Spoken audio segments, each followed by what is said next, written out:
Salam alaikum wa rahmatullahi wa barakatuh. Bonjour tout le monde, j'espère que vous allez très bien. Aujourd'hui, on va faire la leçon de but. Alors, la première question qu'on se pose, c'est quoi le but? Le but, c'est l'objectif, c'est la raison pourquoi tu fais quelque chose. Alors, je vais à l'école, pour quelle raison? Pour quel but? Je vais à l'école pour apprendre. Je fais du sport, pour quelle raison? Pour quel but? Je fais du sport pour maigrir, ainsi de suite. Alors là, on a une phrase avec laquelle on va commencer. Ici, on a le but. Comme je l'ai dit tout à l'heure, le but, c'est l'objectif, la raison. Dans quel but tu fais ça? Ça veut dire pourquoi tu fais ça. Si vous voulez dire, le hadaf, c'est ça le but. On va passer à notre premier exemple. Je travaille bien. Je veux réussir dans ma vie. Je travaille bien, je veux réussir dans ma vie. La première chose que vous devez voir dans la phrase, les sujets. Est-ce que vous avez le même sujet ou bien vous avez deux sujets différents? Alors, à vous de me le dire. Dans la première phrase, je travaille bien, le sujet c'est je. Je vais l'entourer d'une autre couleur pour qu'il soit clair devant vous. Et la deuxième phrase, je veux réussir dans ma vie. Le sujet ici, c'est je. Alors, puisqu'on a le même sujet,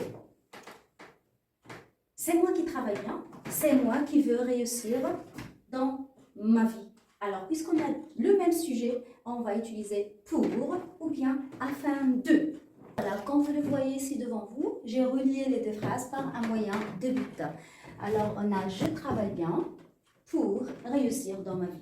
Ou bien, je travaille bien afin de réussir dans ma vie. Ou bien, je travaille bien dans le but de réussir dans ma vie. Qu'est-ce que vous remarquez ici? Vous remarquez que pour, afin de, dans le but de, bien sûr, plus l'infinitif. Alors, pour le verbe vouloir, dans une phrase qui exprime le but, on enlève le verbe vouloir. Je ne vais pas dire je travaille bien pour vouloir réussir. Non, tu vas dire directement l'action principale, c'est que tu veux réussir dans ta vie. Alors, le but que tu veux. Alors, je travaille bien pour réussir dans ma vie. Pour, afin de, dans le but de, ça veut dire la même chose. كنخدم مزيان باش ننجح في حياتي. D'accord? كنخدم مزيان بهدف أنني ننجح في حياتي. Passons maintenant à la deuxième phrase. Les parents font de leur mieux. Leurs enfants comprennent la vie. Qu'est-ce que vous remarquez? On a deux sujets différents. Lesquels? C'est la première proposition, on a les parents, ça c'est le sujet. Et la deuxième proposition, on a leurs enfants. Ça aussi c'est un sujet.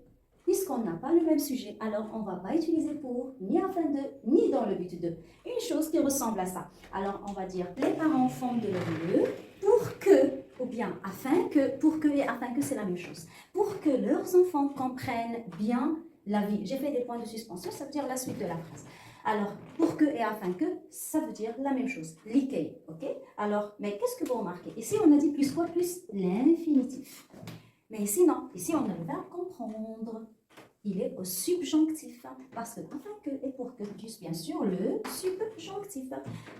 Vous avez ici le verbe comprendre, et se conjugue à la troisième personne du pluriel, comme le présent de l'indicatif, comme le subjonctif de l'indicatif, le présent de subjonctif, pardon. Alors, les parents font de leur mieux pour que leurs enfants comprennent bien, ou bien les parents font de leur mieux afin que leurs enfants comprennent bien. Et bien voilà maintenant un petit résumé.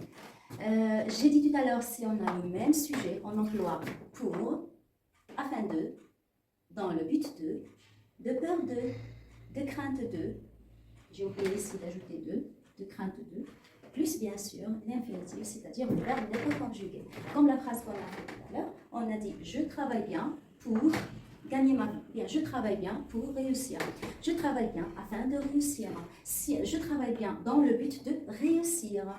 Mais si vous allez employer ces deux-là, de peur de, ou bien de crainte de, bien sûr, plus l'infinitif, mais on ajoute le mot ne. Je travaille bien de crainte de ne pas réussir. Qu'est-ce que ça veut dire peur et crainte? La peur, ça veut dire la crainte. La peur, ça veut dire la crainte. Qu'est-ce que ça veut dire les deux? Ça veut dire le khawf. Vous pouvez faire la traduction, le khawf. Alors, khawfan min. Alors, je travaille bien, de peur de ne pas réussir. Alors là, je vais ajouter la négation. Khawfan min anani ma njahti.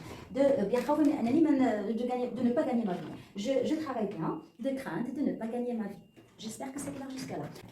Passons maintenant si on a deux sujets différents. Alors, si on a deux sujets différents, on emploie soit pour que, afin que, de peur que, ou bien de crainte que. Alors, pour que, afin que, bien sûr, plus subjonctif. C2 aussi plus subjonctif. Et on ajoute un petit mot avec ces expressions.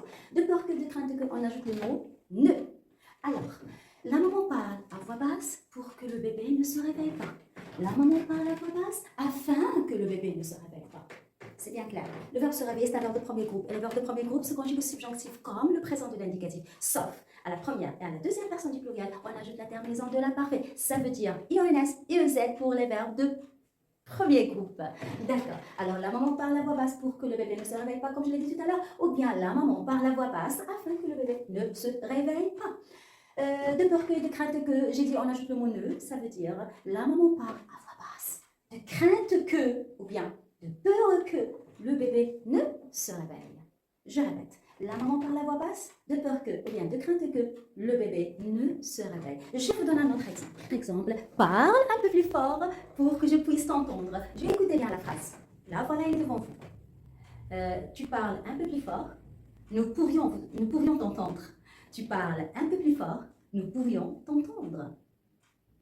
Alors, essayez de savoir.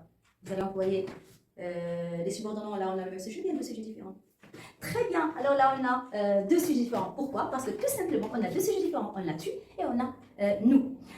Tout simplement, on va dire, tu parles un peu plus fort pour que nous, mais vous avez ici, nous pourrons. On a le verbe pouvoir au futur simple. Bien sûr, la formule te dit pour que plus le subjonctif. Alors, tu parles un peu plus fort pour que nous, le verbe pouvoir au subjonctif.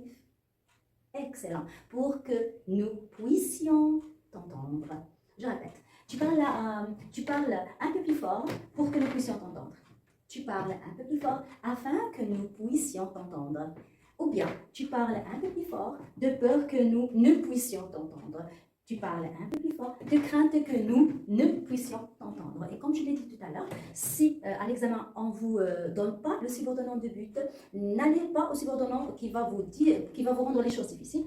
Utilisez le plus facile pour que, ou bien afin que, si vous avez deux sujets différents, pour, ou bien afin de, si vous avez le même sujet, et ne compliquez pas les choses pour avoir votre note.